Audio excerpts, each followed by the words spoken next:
కేసీఆర్ హరీష్ రావుకు హైకోర్టులో స్వల్ప ఊరట లభించింది. ఘోష్ కమిషన్ నివేదిక ఆధారంగా చర్యలు తీసుకోవద్దని ప్రభుత్వాన్ని తెలంగాణ హైకోర్టు ఆదేశించింది. అక్టోబర్ 7 వరకు చర్యలు తీసుకోవద్దని హైకోర్టు ఆదేశించింది. వెకేషన్ తర్వాత వాదనలు వింటామని కోర్టు తెలిపింది. తదుపరి విచారణ అక్టోబర్ 7కు వాయిదా వేసింది. కాళేశ్వరంపై సీబీఐ విచారణ ఆపాలని, ఘోష్ రిపోర్టు ఆధారంగా చర్యలు తీసుకోకుండా ఆదేశాలు ఇవ్వాలని కేసీఆర్ హరీష్ రావు పిటిషన్ దాఖలు చేశారు. కేసును సీబీఐకి ఇవ్వాలన్న ప్రభుత్వ నిర్ణయం పైన స్టే కోసం కేసీఆర్ హరీష్ రావు విజ్ఞప్తి చేశారు. కేసీఆర్ హరీష్ రావు పిటిషన్లపై హైకోర్టులో వాదనలు జరిగాయి. ఘోష్ కమిషన్ నివేదికపై అసెంబ్లీలో చర్చ జరిగిందని ఏజీ తెలిపారు. కాళేశ్వరం కేసును సీబీఐకి ఇస్తున్నట్లు చెప్పారు. సీబీఐ దర్యాప్తునకు కమిషన్తో సంబంధం లేదని ఏజీ తెలిపారు. వాదనలు విన్న హైకోర్టు ఘోష్ కమిషన్ నివేదికపై తదుపరి విచారణ వరకు తదుపరి చర్యలు తీసుకోవద్దని ఆదేశించింది.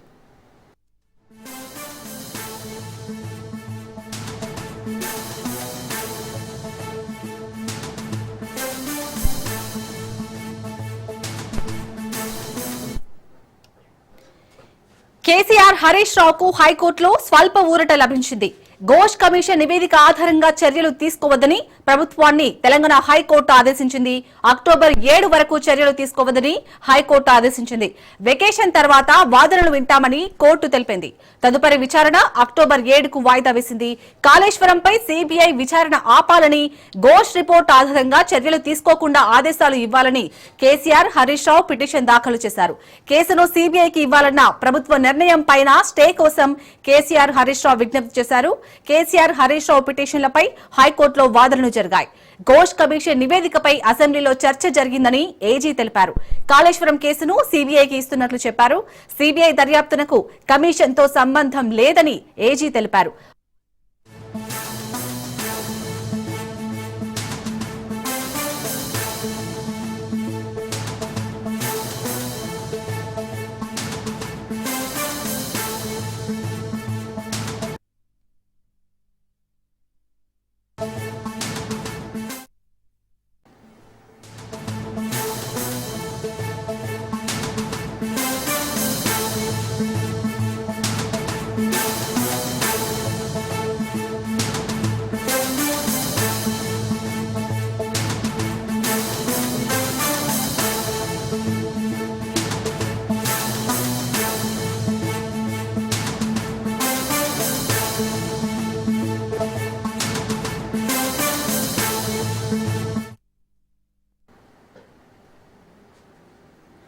కాళేశ్వరం కేసు విచారణకు సీబీఐకి లైన్ క్లియర్ అయింది.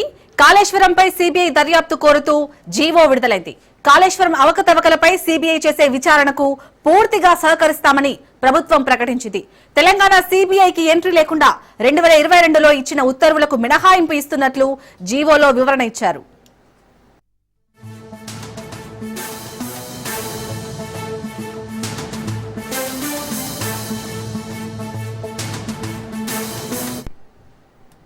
మరోవైపు కాళేశ్వరం నిర్మాణ అవకతవకలపై విచారణ కోరుతూ తెలంగాణ ప్రభుత్వం రాసిన లేఖ సీబీఐకి చేరింది.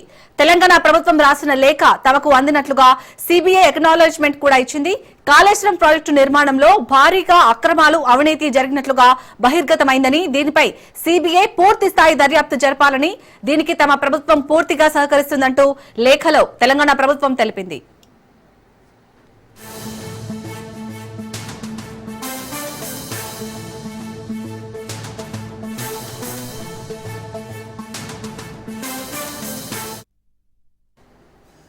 ఇక ఈ లేఖను అటు కేంద్ర హోంశాఖకు, ఇటు సీబీఐకి అందించింది. ప్రాజెక్టు డిజైన్లు, క్వాలిటీ కంట్రోల్ లోపాల వల్లనే నిర్మాణ వైఫల్యం చోటు చేసుకుందని ఎన్డీఎస్ఏ నివేదిక వెల్లడించిందని ప్రభుత్వం తన లేఖలో పేర్కొంది. కాళేశ్వరం నిర్మాణ వైఫల్యంతో రాష్ట్ర ఖజానాకు భారీ నష్టం జరిగిందని లేఖలో వెల్లడించింది. ప్రాజెక్టు నిర్మాణంలోని అధికారులు, కాంట్రాక్టర్లు, ప్రైవేట్ కంపెనీలపై, ప్రజాప్రతినిధులపై సీబీఐ దర్యాప్తు చేయాలని లేఖలో సీబీఐని కోరింది.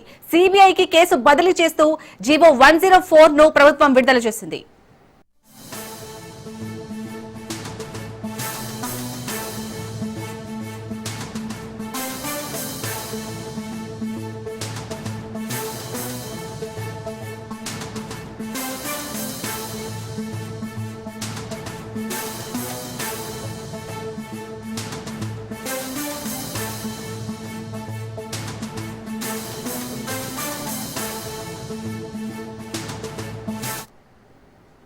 కాళేశ్వరం కేసు విచారణకు సిబిఐకి లైన్ క్లియర్ అయింది.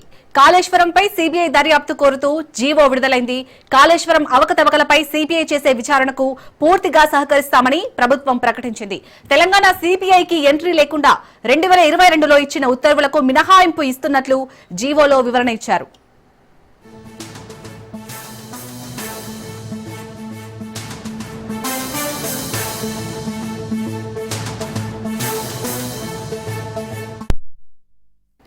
మరోవైపు కాళేశ్వరం నిర్మాణ అవకతవకలపై విచారణ కోరుతూ తెలంగాణ ప్రభుత్వం రాసిన లేఖ సిబిఐకి చేరింది. తెలంగాణ ప్రభుత్వం రాసిన లేఖ తమకు అందినట్లుగా సిబిఐ అక్నాలెడ్జ్మెంట్ కూడా ఇచ్చింది.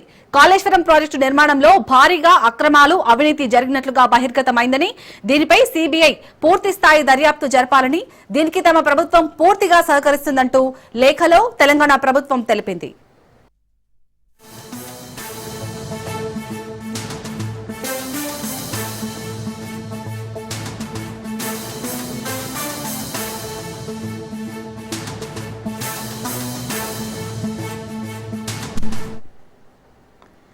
ఇక లేఖను అటు కేంద్ర హోంశాఖకు అలాగే ఇటు సిబిఐకి అందించింది. ప్రాజెక్టు డిజైన్లు, క్వాలిటీ కంట్రోల్ లోపాల వల్లనే నిర్మాణ వైఫల్యం చోటు చేసుకుందని ఎన్డీఎస్ఏ నివేదిక వెల్లడించిందని ప్రభుత్వం తన లేఖలో పేర్కొంది. కాళేశ్వరం నిర్మాణ వైఫల్యంతో రాష్ట్ర ఖజానాకు భారీ నష్టం జరిగిందని లేఖలో వెల్లడించింది. ప్రాజెక్టు నిర్మాణంలోని అధికారులు, కాంట్రాక్టర్లు, ప్రైవేట్ కంపెనీలపై, ప్రజాప్రతినిధులపై సిబిఐ దర్యాప్తు చేయాలని లేఖలో సిబిఐని కోరింది. సిబిఐకి కేసు బదిలీ చేస్తూ జీవో 104ను ప్రభుత్వం విడుదల చేసింది. రైట్, ఇదే అంశానికి సంబంధించి పూర్తి అప్డేట్స్ మా ప్రతినిధి రాజు అందిస్తారు. రాజు, ఇటు హైకోర్టులో మాజీ మంత్రి హరీష్ రావు అలాగే కేసీఆర్ వేసిన పిటిషన్లపై తీర్పు వెలువడిన కొద్ది నిమిషాలకే ప్రభుత్వం ఈ జీవోను విడుదల చేయడం ఏ విధంగా చూడాలి? శాలిని, ఏదైతే కాళేశ్వరానికి సంబంధించి ఈ యొక్క నివేదిక ఇప్పటికే ప్రభుత్వానికి అందిన నేపథ్యంలో దీనిపై సిబిఐ విచారణ చేయాలని ఇప్పటికే అసెంబ్లీలో తీర్మానం కూడా చేయడం జరిగింది. దీనికి సంబంధించి తాజాగా జీవో 104ను కూడా ప్రభుత్వం విడుదల చేయడం జరిగింది. ఏదైతే కాళేశ్వరం కమిషన్ మొదటగా డిజైన్ల నుంచి మొదలుకొని అప్పటి నుంచి కూడా దాని యొక్క నిర్మాణం వరకు, దాని యొక్క అదేవిధంగా అప్పుడు పాటించినటువంటి నిబంధనలు, అదేవిధంగా ఆ యొక్క అందులో అవకతవకలు పాల్పడినటువంటి కాంట్రాక్టర్లు, అదేవిధంగా ఇటు ఎగ్జిక్యూటివ్ అంటే ఇటు ప్రజాప్రతినిధులు, అదేవిధంగా ఇటు అధికారులు, వాళ్ళందరి పాత్రపై కూడా పూర్తి స్థాయి విచారణ జరపాలి. ఇందులో భారీగా అవకతవకలు జరిగాయని చెప్పేసి ఇప్పటికే 3 రిపోర్ట్లు, ఇటు ఎన్డీఎస్సీ నివేదిక, విజిలెన్స్ నివేదిక, ఇప్పటికే దీంతో పాటు ఇటు జస్టిస్ పిసి ఘోష్ కమిషన్ నివేదిక కూడా ఇచ్చిన నేపథ్యంలో రాష్ట్ర ప్రభుత్వం ఈ ప్రాజెక్టు పరిధిలోని నిర్మాణాలు ఏవైతే ఉన్నాయో వీటిపై విచారణ జరపాలని చెప్పి కూడా ఇప్పటికే ఇటు కేంద్ర హోంశాఖకు లేఖ రాయడం జరిగింది. అదేవిధంగా దీనికి సంబంధించి లేఖ మనం అందిందని చెప్పేసి కూడా కేంద్ర హోంశాఖ అక్నాలెడ్జ్ కూడా చేస్తూ రాష్ట్ర ప్రభుత్వానికి రిప్లై కూడా పంపినటువంటి పరిస్థితి మనకు కనిపిస్తా ఉంది. ప్రధానంగా ఈ యొక్క ఏదైతే సిబిఐకి ఇవ్వడానికి గల కారణాలను ప్రభుత్వం చెప్తా ఉంది. ఇందులో బరాజుల నిర్మాణాలు, అదేవిధంగా అంతర్రాష్ట్ర నది ఏదైతే జలాల వివాదాలు ఉన్నాయి, ఇతర అంశాల నేపథ్యంలోనే సిబిఐకి ఇచ్చామని చెప్పేసి రాష్ట్ర ప్రభుత్వం అయితే చెప్తున్నట్టు పరిస్థితి మనకు కనిపిస్తా ఉంది. ప్రధానంగా ఏదైతే సెక్షన్ 6 ప్రకారం సిబిఐ విచారణ కోరుతూ ఈ యొక్క జీవోలో రాష్ట్ర ప్రభుత్వం అయితే పేర్కొనడం జరిగింది. ఇందులో పెద్ద ఎత్తున అవకతవకలు జరిగాయని చెప్పేసి కూడా ప్రభుత్వం అయితే చెప్తా ఉంది. అదేవిధంగా గత బీఆర్ఎస్ ప్రభుత్వం ఏదైతే ఉందో రాష్ట్రంలోకి సిబిఐ ఎంట్రీ రావాలంటే రాష్ట్ర ప్రభుత్వం అనుమతి తప్పనిసరి అని చెప్పేసి ఏదైతే జీవో జారీ చేసిందో ఆ జీవో 51ను ఉపసంహరిస్తూ కొత్త ఉత్తర్వులు రాష్ట్ర ప్రభుత్వం జారీ చేయడం జరిగింది. గతంలో ఆగస్టు 30వ తేదీన 2022 సంవత్సరంలో ఆ జీవోను రాష్ట్ర ప్రభుత్వం 51 ఇవ్వడం జరిగింది. దాన్ని ఇక ఉపసంహరిస్తూ నూతనంగా కొత్త జీవోను రాష్ట్ర ప్రభుత్వం అయితే జారీ చేయడం జరిగింది. ఇటు సిబిఐకి, ఇటు కేంద్ర హోంశాఖకు లేఖ కూడా రాయడం జరిగింది. దీనిపై విచారణ జరపాలని దానికి అక్నాలెడ్జ్ చేస్తూ కేంద్ర హోంశాఖ కూడా రాష్ట్ర ప్రభుత్వానికి అయితే అక్నాలెడ్జ్ లేఖ కూడా రావడం జరిగింది. లేఖ తమకు అందిందని చెప్పేసి కూడా త్వరలోనే దీనికి సంబంధించి ఏదైతే కాళేశ్వరం ప్రాజెక్టుకు సంబంధించి విచారణ కూడా ప్రారంభమయ్యే అవకాశం కనిపిస్తా ఉంది. అయితే మొదటగా సిబిఐ దీనికి సంబంధించి కేసు నమోదు చేసే అవకాశం ఉంటుందని చెప్పేసి కూడా ఎక్స్పర్ట్స్ అయితే చెప్తా ఉన్నారు. ప్రధానంగా మొదటగా కేసు నమోదు చేసి విచారణ ప్రారంభిస్తారని చెప్పేసి కూడా తెలుస్తా ఉంది. మొత్తానికి ఇప్పటికే రాష్ట్ర ప్రభుత్వం అయితే దీనికి సంబంధించి మొదటి నుంచి కూడా చెప్తా ఉంది. ఈ యొక్క ఇందులో అవకతవకలు జరిగాయి, దీనిపై జ్యుడిషియల్ ఎంక్వైరీ వేస్తామని చెప్పారు. జ్యుడిషియల్ ఎంక్వైరీ కూడా వేయడం జరిగింది. ఆ కమిషన్ కూడా పూర్తి స్థాయి విచారణ జరిపి 665 పేజీల నివేదికను కూడా రాష్ట్ర ప్రభుత్వానికి అందించింది. సో దాన్ని అసెంబ్లీలో కూడా ప్రవేశపెట్టడం జరిగింది. అసెంబ్లీలో పూర్తి స్థాయి చర్చ కూడా చేయడం జరిగింది. సో ఇప్పటికే దీనికి సంబంధించి మరొక వైపు ఇదిలా ఉంటే ఒకవైపు బీఆర్ఎస్ పార్టీ మాత్రం ఇది కాళేశ్వరం కమిషన్ రిపోర్ట్ కాదు, కాంగ్రెస్ రిపోర్ట్ అని చెప్పి మొదటి నుంచి కూడా చెప్తా ఉంది. దీన్ని సవాల్ చేస్తూ మాజీ ముఖ్యమంత్రి అదేవిధంగా కేసీఆర్ ఇటు మాజీ ఇరిగేషన్ శాఖ మంత్రి హరీష్ రావు హైకోర్టు తలుపుతట్టడం జరిగింది. హైకోర్టులో 2 రోజుల్లో గత శనివారంలో హైకోర్టులో లంచ్ మోషన్ పిటిషన్ దాఖలు చేసి దాన్ని లంచ్ మోషన్ గా కాకుండా సాధారణంగా విచారిస్తామని చెప్పేసి ఈ రోజు విచారించి రాష్ట్ర ప్రభుత్వం దీనిపై ఎట్లాంటి చర్యలకు దిగవద్దు, ఈ యొక్క కమిషన్ నివేదికను ఆధారంగా చేసుకుని ఎట్లాంటి చర్యలకు వీరిపై దిగవద్దని చెప్పేసి కూడా తాత్కాలికంగా అయితే స్టే విధించిన పరిస్థితి కనిపిస్తోంది. కానీ ఇది సిబిఐ విచారణకు ఎట్లాంటి అడ్డంకులు కాబోదని చెప్పేసి కూడా రాష్ట్ర ప్రభుత్వ న్యాయవాదులు ఇటు రాష్ట్ర ప్రభుత్వం కూడా చెప్తా ఉంది. సో మరి ఈ విషయంలో సిబిఐ ఏం చేయబోతా ఉంది అనేది కూడా కీలకంగా మారింది. ప్రస్తుతం ఇటు కేంద్ర హోంశాఖకు అదేవిధంగా సిబిఐకి విడివిడిగా రాష్ట్ర ప్రభుత్వం అయితే లేఖ వేయడం జరిగింది. దీనిపై కాళేశ్వరం సంబంధించి పూర్తి స్థాయి విచారణ జరిపి ఇందులో జరిగినటువంటి అవకతవకలను నిగ్గు తేల్చాలని చెప్పి రాష్ట్ర ప్రభుత్వం ఇప్పటికే లేఖలు రాసిన నేపథ్యంలో ఇక సిబిఐ ఏం చేయబోతా ఉంది అనేది ఈ కేసులో కీలకంగా మారినటువంటి పరిస్థితి కనిపిస్తా ఉంది. మరొక వైపు ఇటు రాష్ట్ర ప్రభుత్వం బాధ్యత ఏదైతే ఉందో సో మా పరిధిలో ఇక లేదు, ఇక కేంద్ర ప్రభుత్వ సంస్థ అయినటువంటి సిబిఐ దీనిలో ముందుకు వెళ్లే అవకాశం కనిపిస్తా ఉంది. ఎట్లాంటి నిర్ణయం తీసుకుంటుందో చూడాలని చెప్పేసి కూడా ప్రభుత్వ పెద్దలు కూడా చెప్తా ఉన్నటువంటి పరిస్థితి కనిపిస్తా ఉంది. ఇక తాజాగా మరొక వైపు ఇటు కేసీఆర్ కు కానివచ్చు, ఇటు హరీష్ రావు కానివచ్చు తాత్కాలిక ఊర టైటిల్ లభించినట్టుగా మనకు హైకోర్టు తీర్పు ద్వారా తెలుస్తా ఉంది. రాష్ట్ర ప్రభుత్వం ఎట్లాంటి చర్యలకు దిగొద్దని చెప్పడంతో స్వల్ప ఊరట వారికి లభించినట్టుగా కూడా తెలుస్తా ఉంది. అయితే దీనికి సంబంధించి ఇప్పటికే అడ్వకేట్ జనరల్ చెప్తా ఉన్నారు, ఈ కేసును సిబిఐకి ఇచ్చాము, ఇప్పటికే దీనికి సంబంధించి త్వరలోనే విచారణ కూడా ప్రారంభమయ్యే అవకాశం ఉంది అని చెప్పేసి కూడా ఇప్పటికే ప్రభుత్వం ఏజీకి చెప్తున్నటువంటి పరిస్థితి కనిపిస్తా ఉంది. ఇక పీసీ ఘోష్ కమిషన్ ఆధారంగా ఎట్లాంటి తదుపరి చర్యలకు వెళ్ళొద్దని హైకోర్టు ఆదేశాల నేపథ్యంలో సిబిఐ ఏం చేయబోతా ఉంది అనేది ఇక్కడ కీలకంగా మారింది. రైట్, థ్యాంక్ యూ రాజు.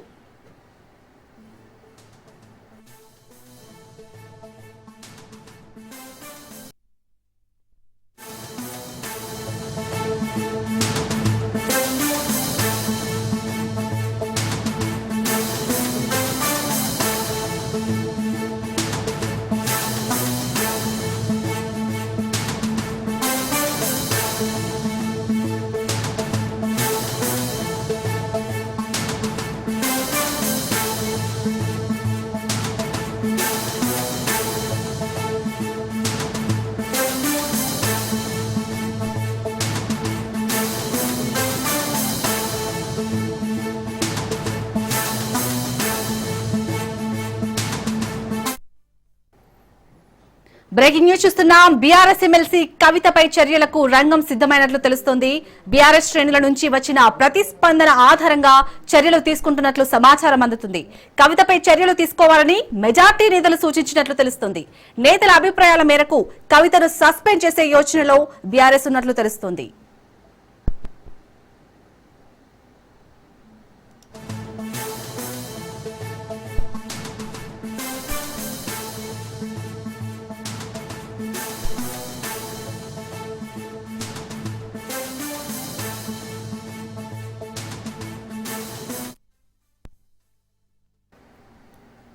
ఇటు బీఆర్ఎస్ ఎమ్మెల్సీ కవితపై చర్యలకు రంగం సిద్ధమైనట్లు తెలుస్తోంది. బీఆర్ఎస్ శ్రేణుల నుంచి వచ్చిన ప్రతిస్పందన ఆధారంగా చర్యలు తీసుకుంటున్నట్లు సమాచారం అందుతుంది. కవితపై చర్యలు తీసుకోవాలని మెజార్టీ నేతలు సూచించినట్లు తెలుస్తుంది. నేతల అభిప్రాయాల మేరకు కవితను సస్పెండ్ చేసే యోచనలో బీఆర్ఎస్ ఉన్నట్లు తెలుస్తుంది. రైట్, ఇదే అంశానికి సంబంధించి పూర్తి అప్డేట్స్ మా బ్యూరో చీఫ్ రాజిరెడ్డి అందిస్తారు. రాజిరెడ్డి, మనం నిన్న నుంచి చూస్తున్నాం, కవిత నిన్న మాట్లాడిన ప్రెస్ మీట్ పెట్టి మాట్లాడినప్పటి నుంచి సో కవితపై ఎలాంటి స్పందన లేదు, అంటే బీఆర్ఎస్ నుంచి ఎలాంటి స్పందన రావట్లేదు అని చాలా మంది వెయిట్ చేస్తున్నారు. సో ఇప్పుడైతే మనకు అందుతున్న సమాచారం ప్రకారం అక్కడ పార్టీ శ్రేణులు ఏవైతే ఎక్కువ ఓటింగ్ ఏవైతే ఉంటుందో దాని ప్రకారంగా చర్యలు తీసుకున్నట్లు తెలుస్తుంది. అప్డేట్స్ ఏంటి, ఎలాంటి చర్యలు తీసుకునే ఛాన్స్ ఉంది కవితపై? కేసీఆర్ కూతురైన సామాన్య కార్యకర్త అయినా ఒకటే న్యాయం ఉండాలి. ఎవరైనా పార్టీకి ఉల్లంఘన చేస్తే, పార్టీ క్రమశిక్షణ చర్యలను దాటితే వారిపైన కఠిన చర్యలు తీసుకోవాలనేది కూడా పార్టీ యోచిస్తున్నట్టు తెలుస్తుంది. అందులో భాగంగానే కేసీఆర్ కుమార్తె అయినటువంటి కవితను మరి కాసేపట్లో పార్టీ నుంచి సస్పెండ్ చేసే అవకాశాలు ఉన్నాయట్టు కూడా బీఆర్ఎస్ వర్గాల నుంచి మనకు సమాచారం అందుతుంది. ముఖ్యంగా చూసుకున్నట్టయితే కవిత గత 3-4 నెలల నుండి పార్టీ పైన తీవ్ర అసంతృప్తితో ఉంది. పార్టీ నాయకులపైన తీవ్ర కామెంట్లు చేస్తుంది. ముఖ్యంగా తన లేఖ లీక్ అయిందంటూ మొదటగా ఆ లేఖను లీక్ చేసింది కేసీఆర్ చుట్టూ ఉన్న వాళ్ళు. కేసీఆర్ చుట్టూ ఉన్నటువంటి వాళ్ళు దయ్యాలు ఉన్నారు, కేసీఆర్ మంచోడు కానీ కేసీఆర్ చుట్టూ దయ్యం ఉంది అంటూ కూడా ఇండైరెక్ట్గా గతంలో కూడా కేటీఆర్ పైన ఆరోపణలు చేసింది. అదేవిధంగా ఇకపోతే బీఆర్ఎస్ బీజేపీలో విలీనం కాబోతుంది, బీజేపీలో విలీనం అవడానికి బీఆర్ఎస్ సిద్ధమవుతుంది అనేది కూడా చిట్ చాట్ చేస్తూ కూడా సంచలన కామెంట్ చేసింది.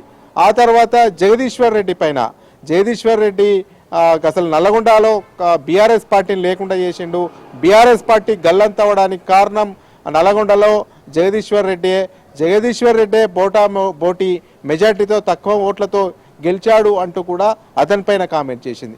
ఏకంగా ఇప్పుడు ఘోష్ నివేదిక, కాళేశ్వరం నివేదికను అసెంబ్లీలో పెట్టిన తర్వాత కాళేశ్వరంలో అవినీతి జరిగింది, ఆ అవినీతిలో కేసీఆర్కు మరకలు అంటించారు, ఆ మరకలు అంటించింది ఏకంగా హరీష్ రావు అదేవిధంగా సంతోష్ రావు అంటూ కూడా నేరుగా వాళ్ళపైన కామెంట్ చేసింది. ఈ అన్ని అంశాలను బీఆర్ఎస్ సీరియస్గా తీసుకుంటుంది. ఎందుకంటే కేసీఆర్ తన అయినంత మాత్రాన ఈ రకంగా ఇష్టానుసారంగా మాట్లాడితే పార్టీకి ఇంకా రానున్న రోజుల్లో డ్యామేజ్ అయ్యే అవకాశాలు ఉన్నాయి, ఎవరిని ఉపేక్షించకూడదు అనేది కూడా పార్టీ నాయకత్వం యోచిస్తున్నట్టు తెలుస్తుంది. అయితే గతంలో కూడా ఇవన్నీ వ్యాఖ్యలు చేసిన తర్వాత ఘోష్ నివేదిక, పీసీ ఘోష్ దగ్గరికి కాళేశ్వరం పైన విచారణలో భాగంగా కేసీఆర్ అటెండ్ అవుతున్నటువంటి సమయంలో కవిత అక్కడికి వెళ్ళినా కానీ కవితను కేసీఆర్ పట్టించుకోలేదు, చూసి చూడనట్టుగా వదిలేశాడు. కేసీఆర్ కవితను పలకరించలేదు కాళేశ్వరం విచారణకు వెళ్ళే సమయంలో. అంటే కేసీఆర్ మొదటి నుంచే కవిత పైన గుర్రుగా ఉన్నారు. ఈ యొక్క నేపథ్యంలో కేసీఆర్ వాళ్ళ సతీమణి శోభతో కూడా చెప్పించే ప్రయత్నం చేశారు, ఇక నుంచి కాంట్రవర్సీ కామెంట్ చేయొద్దు, ఎవరైనా ఒకటే పార్టీలో, కుటుంబ సభ్యులైనా ఒకటే, సామాన్య కార్యకర్త అయినా ఒకటే, ఇక నుంచి ఈ కాంట్రవర్సీ కామెంట్స్ ఆపాలని కవితకు కేసీఆర్ సతీమణి నచ్చజెప్పినా కూడా వినకుండా పలుమార్లు ఇలాంటి కామెంట్ చేయడము, ఇక రోజుకి బీఆర్ఎస్ను డ్యామేజ్ చేసే వ్యూహంలోనే కవిత ఇలాంటి స్టేట్మెంట్ చేస్తున్నారు అనేది కూడా బీఆర్ఎస్ భావిస్తుంది. ఈ యొక్క తరుణంలో హరీష్ రావుకు బాసట నిలవాలి, హరీష్ రావు పైన విమర్శలు చేశారు కాబట్టి హరీష్ రావుకు బాసట నిలవాలి, కవితను సస్పెండ్ చేయాలనేది కూడా మెజార్టీ నేతలు అభిప్రాయపడ్డట్టు తెలుస్తుంది. ఈ యొక్క నేపథ్యంలోనే ఇక కేసీఆర్ కూడా తన తనయ పైన వేటు వేయడానికి రంగం సిద్ధం చేసుకున్నట్టు తెలుస్తుంది. మరి కాసేపట్లో కవితను సస్పెండ్ చేస్తూ అధికారికంగా లేఖ కూడా బీఆర్ఎస్ విడుదల చేసే అవకాశాలు అయితే స్పష్టంగా కనబడుతున్నాయి. క్రమశిక్షణ ఉల్లంఘించారు పార్టీలో అనేది కూడా కవిత పైన క్షేత్రస్థాయి నుంచి కూడా రాష్ట్ర స్థాయి నేతల వరకు కూడా ఆగ్రహం వ్యక్తం చేస్తున్నారు. ఈ యొక్క నేపథ్యంలో ఆమె పైన సస్పెండ్ చేస్తేనే ఇక పార్టీకి డ్యామేజ్ కాకుండా ఉంటుంది, నష్ట నివారణ చర్యలు చేపట్టినట్టు ఉంటుంది. ఇక నుండి రానున్న రోజుల్లో ఎవరు ఈ రకంగా పార్టీ లైన్ దాటి మాట్లాడితే వారిపైన చర్యలు తీసుకునే అవకాశాలు ఉంటాయనేది కూడా హెచ్చరికలు పంపే నేపథ్యంలోనే బీఆర్ఎస్ ఇక కేసీఆర్ తననే సస్పెండ్ చేయాలని కూడా యోచిస్తుంది. అందులో భాగంగానే మరి కాసేపట్లోనే అధికారికంగా ఆమెను సస్పెండ్ చేస్తూ లెటర్ను విడుదల చేసే అవకాశాలు అయితే స్పష్టంగా కనబడుతున్నాయి. శాలిని, రాజ్రెడ్డి, మీరన్నట్లు ఒకవేళ ఇప్పుడు ఎమ్మెల్సీ కవితను బీఆర్ఎస్ నుంచి సస్పెండ్ చేస్తే తదుపరి పరిణామాలు ఏ విధంగా ఉండబోతాయి? ఎందుకంటే నిన్న కవిత మాట్లాడేటప్పుడు కూడా చెప్పారు, నేను ఇలా మాట్లాడటం వల్ల కొంత ఇబ్బందికరంగా ఉండొచ్చు అని కూడా చెప్పారు. సో కవిత నెక్స్ట్ ఎలాంటి స్టెప్ తీసుకోబోతున్నారు అనుకోవచ్చు ఒకవేళ కనుక కవితను బీఆర్ఎస్ సస్పెండ్ చేస్తే? అయితే ఆమె ఇప్పటికే తెలంగాణ జాగృతి పేరు మీద విస్తృతంగా కార్యక్రమాలు చేస్తున్నారు, పార్టీకి అంటిముట్టనట్లుంటున్నారు, పార్టీ కార్యక్రమాలకు దూరంగా ఉంటున్నారు, బీఆర్ఎస్ భవన్కు రావట్లేదు, పార్టీ కార్యక్రమాల్లో పాల్గొనట్లేదు, పార్టీకి ఏకంగా వ్యతిరేకంగా కామెంట్ చేస్తున్నారు. కాబట్టి ఇక పార్టీలో ఉండదలుచుకోలేదు, కాబట్టి పార్టీ నుంచి సస్పెండ్ చేయాలనే ఉద్దేశంతోనే ఆమె ఈ రకంగా రెచ్చగొట్టే కామెంట్ చేస్తున్నారు, ఈ రకంగా నాయకులపైన విమర్శలు చేస్తున్నారు, నాయకులపైన బురద జల్లుతున్నారు, నాయకులపైన అసత్య ఆరోపణలు చేస్తున్నారు అనేది కూడా బీఆర్ఎస్ అధినాయకత్వం ఒక నిర్ణయానికి వచ్చింది. ఈ యొక్క నేపథ్యంలో ఆమెను పార్టీలో కొనసాగించడం వల్ల పార్టీకి లాభం కన్నా నష్టం ఎక్కువ జరిగే అవకాశం ఉంది. ఇప్పటికే డ్యామేజ్ చేసేంత చేసింది, ఇక ఆమెను ఇలాగే పార్టీలో కొనసాగిస్తే ఇక పార్టీలో ఇంకా ఎక్కువ డ్యామేజ్ చేస్తుంది. ఇక ఆమెను పార్టీలో కొనసాగిస్తే ఇక మంచి పరిణామం కాదు అనేది కూడా పార్టీ నేతలు, మెజార్టీ నేతలు భావించినట్టు తెలుస్తుంది. ఈ యొక్క నేపథ్యంలోనే ఇక ఆమె జాగృతి నుంచే కార్యక్రమాలు చేసుకోవాలని చూస్తున్నారు. కాబట్టి తెలంగాణ జాగృతిని విస్తృతపరిచే అవకాశాలు ఉంది. తెలంగాణ జాగృతిని ఇక రాజకీయ పార్టీగా అవతరించే విధంగానే ఆమె ముందడుగు వేసే అవకాశాలు అయితే కనబడుతున్నాయి. అయితే రాజకీయ పార్టీ తెలంగాణ జాగృతిని రాజకీయ పార్టీగా పూర్తి రాజకీయ పార్టీగా ప్రకటన చేసి ఆ రాజకీయ పార్టీ ద్వారానే తెలంగాణ జాగృతి ద్వారానే ఆమె కార్యకలాపాలు కొనసాగించే విధంగా ఉన్నాయి. అయితే ఆమె కూడా బీఆర్ఎస్ నుంచి సస్పెండ్ కావాలి అనేది కూడా వ్యూహంలోనే కనబడుతుంది. ప్రతిసారి కూడా కాంట్రవర్షియల్ కామెంట్ చేస్తుంది, ప్రతిసారి కూడా కాంట్రవర్షియల్ కామెంట్ చేస్తూ పార్టీలో ఉంటూ పార్టీ లైన్ దాటుతూ కామెంట్ చేస్తేనే ఇక బీఆర్ఎస్ నుంచి సస్పెండ్ చేస్తారనేది కూడా ఆమె ఒక ఆలోచనకు వచ్చింది. అందుకే అందులో భాగంగానే పలుమార్లు బీఆర్ఎస్ను డ్యామేజ్ చేసే విధంగానే ఆమె మాట్లాడుతుంది. ఈ యొక్క నేపథ్యంలోనే ఇక బీఆర్ఎస్ కూడా చూస్తూ ఊకుండద్దు, ఇక ఖచ్చితంగా ఆమెను సస్పెండ్ చేయాలి అనే ఒక నిర్ణయానికి వచ్చింది. కొద్దిసేపటి క్రితం మనకు అందుతున్న సమాచారం ప్రకారము మరి కాసేపట్లో బీఆర్ఎస్ భవన్కు ఎవరో ఒక పెద్ద నాయకుడు వచ్చేసి కవితను సస్పెండ్ చేస్తున్నట్టు కూడా అధికారికంగా ప్రకటించే అవకాశాలు అయితే కనబడుతున్నాయి. వరుసగా నేతలపైన విమర్శలు చేయడము, అదేవిధంగా పార్టీని డ్యామేజ్ చేయడము, ముఖ్యంగా రానున్న కొద్ది రోజుల్లోనే స్థానిక సంస్థల ఎన్నికలు ఉన్న నేపథ్యంలో ఇలాంటి కామెంట్ చేయడము, స్థానిక సంస్థల ఎన్నికల్లో బీఆర్ఎస్కు నష్టం జరిగినా పర్వాలేదు అంటూనే కామెంట్ చేయడము, పార్టీలో ఉంటే ఎంత పోతే ఎంత అనే కామెంట్ చేయడం, ఇవన్నీ కూడా పార్టీ నాయకత్వం సీరియస్గా తీసుకుంది. ఇక ఆమెను సస్పెండ్ చేస్తేనే పార్టీకి డ్యామేజ్ నివారించవచ్చే అనే వ్యూహంలో భాగంగానే ఆమెను సస్పెండ్ చేయడానికి ఒక నిర్ణయం అయితే తీసుకున్నారు. ఆమె ఇప్పటివరకైతే పార్టీతో సత్సంబంధాలు లేవు, పార్టీ నాయకులతో సత్సంబంధం లేవు, పార్టీ కార్యకర్తలకు ఇబ్బందులు జరిగితే పోతలేదు. అదేవిధంగా ఆమె మన కార్యక్రమాల్లో పాల్గొన్నా కానీ పార్టీ కార్యకర్తలు కానీ నాయకులు కానీ ఆమె వెంట వెళ్ళట్లేదు. ఇవన్నీ పరిణామాలు చూస్తే ఇక బీఆర్ఎస్తో ఆమె కలవదు కాబట్టి ఇక ఈమె బీఆర్ఎస్ నుంచి బయటకు వెళ్ళడానికి ఇష్టానుసారంగా కామెంట్ చేస్తుంది కాబట్టి ఇక ఆమెను ఉపేక్షించకూడదు, ఆమె పైన వేటు వేయాలనేది కూడా కేసీఆర్ ఒక నిర్ణయానికి వచ్చినట్లు అయితే తెలుస్తా ఉంది. శాలిని, రాజు, ఇప్పటికే నిన్నటి నుంచి కూడా అక్కడ ఎర్రవల్లి ఫామ్ హౌస్ లో కేసీఆర్ తో గులాబీ శ్రేణులు అలాగే కేటీఆర్ చర్చలు జరుపుతున్నారు. ఇంకా చర్చలు కొనసాగుతున్నాయా? ఎప్పట్లో అధికారిక ప్రకటన వచ్చే ఛాన్స్ ఉంది? గులాబీ క్యాడర్ ఏమంటుంది? మెయిన్ గా క్షేత్రస్థాయి నుంచి టాప్ లెవెల్ లీడర్ల వరకు కూడా కవిత పైన బీఆర్ఎస్ శ్రేణులు గుర్రుగా ఉన్నారని చెప్పుకోవచ్చు.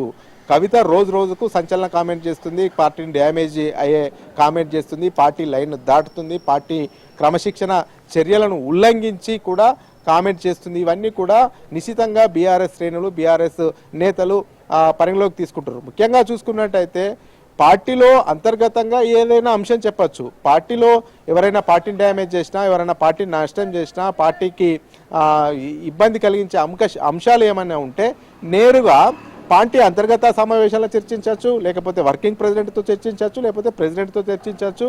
ఇలా పార్టీలో ఏ పార్టీలో అయినా, ఏ రాజకీయ పార్టీలో అయినా కానీ బహిరంగంగా మాట్లాడకూడదు. బహిరంగంగా మాట్లాడితే పార్టీ డ్యామేజ్ అవుతుంది. ఈమె ప్రతిసారి చేసే వ్యాఖ్యలన్నీ కూడా బహిరంగంగానే మాట్లాడుతున్నారు, మీడియా ముఖంగానే మాట్లాడుతున్నారు. ఎప్పుడు కూడా ఏదైనా పార్టీలో సమస్యలు ఉంటే అంతర్గతంగా చర్చించుకోవాలి, పార్టీ అధ్యక్షుడి దృష్టికి తీసుకురావాలి. కానీ ఈ రకంగా బహిరంగంగా మాట్లాడడం వల్ల ఆమె పార్టీలో ఉండడానికి ఇష్టపడట్లేదు, పార్టీ నుంచి బయటకు వెళ్ళాలని చూస్తుంది, ఆమె సస్పెన్షన్నే కోరుకుంటుంది. కాబట్టి ఈ రకమైనటువంటి కామెంట్ చేస్తున్నాయి అనేది కూడా బీఆర్ఎస్ శ్రేణులు భావిస్తున్నాయి. అందులో భాగంగానే కవిత మొదటి నుంచి బీఆర్ఎస్ పార్టీ పైన ఎలాంటి విమర్శలు చేసింది, ఏ రకంగా కామెంట్ చేసింది, ఏ రకంగా పార్టీ నష్టం చేసింది, ఏ రకంగా నాయకుల ఇమేజ్ని డ్యామేజ్ చేసే వ్యవహారం చేసింది అనేది కూడా నిశ్చితంగా బీఆర్ఎస్ శ్రేణులు పరిశీలిస్తున్నారు. అందులో భాగంగానే ఎర్రవెల్లి ఫామ్ హౌస్లో పార్టీలో ఉన్నటువంటి ముఖ్య నేతలంతా కూడా కేసీఆర్తో భేటీ అయ్యారు. అసలు ముమ్మాటికి కవిత చేస్తున్నటువంటి చర్యలు అంతా తప్పుడు చర్యలుగానే భావిస్తున్నారు. ఆమె పైన ఖచ్చితంగా క్రమశిక్షణ చర్యలు తీసుకోవాలి, ఆమెను సస్పెండ్ చేయాలి, ఆమె పార్టీలో ఉంటే డ్యామేజ్ జరుగుతుంది. మొదటి నుంచి కూడా పార్టీని డ్యామేజ్ చేసే ప్రయత్నంలో ఉన్నారు. లేఖ లీక్ అయింది, ఆ లేఖ లీక్ కావడం కేసీఆర్ పక్కనున్న వాళ్ళే చేశారు. ఒక దయ్యం ఇలా వ్యవహరిస్తుంది, ఆ దయ్యం వల్లే పార్టీకి నష్టం జరుగుతుంది, ఆ దయ్యం ఉండడం వల్లే నన్ను జైల్లో కూడా కేసీఆర్ను పరామర్శించకుండా చేశారనేది కూడా కామెంట్ చేశారు. ఆ తర్వాత అసలు ఏకంగా బీఆర్ఎస్ బీజేపీలో విలీనం అవుతుందని కామెంట్ చేశారు. ఆ తర్వాత జగదీశ్వర్ రెడ్డి పైన కామెంట్ చేశారు. అసలు నల్లగొండలో బీఆర్ఎస్ డ్యామేజ్ అవ్వడానికే జగదీశ్వర్ రెడ్డి అని కామెంట్ చేశారు. అంతేకాకుండా మొన్న అసెంబ్లీలో కాళేశ్వరం పైన చర్చ జరిగినప్పుడు అసలు మొత్తము కాంగ్రెస్ మంత్రులను ఎదుర్కొని మంచిగా డిఫెండ్ చేశాడు, బాగా మాట్లాడాడు అసెంబ్లీలో అని హరీష్ రావును అటు ఓవైపు కేసీఆర్ మరోవైపు కేటీఆర్ ప్రశంసిస్తుంటే అసలు అవినీతి మరకలకు కారణమే హరీష్ రావు వల్లనే అవినీతి మరకలు కేసీఆర్ కంటే అనేది కూడా ఈమె సంచలన కామెంట్ చేసింది. ఇవన్నీ కూడా బీఆర్ఎస్ శ్రేణులు ఎవరు కూడా జీర్ణించుకోవట్లేదు. ఈమె పార్టీ వ్యతిరేకంగా నడుస్తూ ఉన్నారు, పార్టీ వ్యతిరేకంగా లైన్ తీసుకున్నారు, పార్టీని డ్యామేజ్ చేసే కుట్ర పన్నాగం ఈమె అంతా పన్నుతున్నారు. కాబట్టి ఈమెను నిర్దాక్షణీయంగా పార్టీ నుంచి సస్పెండ్ చేయాలి అనేది కూడా మార్నింగ్ నుంచి ఇప్పటి వరకు ఎర్రవెల్లి ఫామ్ హౌస్ లో ముఖ్య నేతలతో భేటీ అయినటువంటి నేపథ్యంలో మెజార్టీ నేతలంతా కూడా కవితను సస్పెండ్ చేయాలనేది కూడా కేసీఆర్ కి చెప్పినట్టు తెలుస్తుంది. ఈ యొక్క నేపథ్యంలో ఇక మరి కాసేపట్లోనే అధికారికంగా పార్టీ నుంచి సస్పెండ్ చేస్తూ కవితను సస్పెండ్ చేయడానికి కూడా నిర్ణయం తీసుకున్నట్టు కేసీఆర్ నిర్ణయం తీసుకున్నట్టు తెలుస్తుంది. మరి కాసేపట్లోనే అధికారికంగా బీఆర్ఎస్ పార్టీ నుంచి ఆమెను సస్పెండ్ చేస్తున్నట్టు ఒక లేఖను విడుదల చేసే అవకాశం కనబడుతుంది. అంతేకాకుండా ఒక ముఖ్యమైన నేత కూడా బీఆర్ఎస్ భవన్కి వచ్చి ప్రెస్ మీట్ పెట్టే అవకాశాలు అయితే స్పష్టంగా కనబడతా ఉన్నాయి. Shalini. Right, thank you Raja Reddy.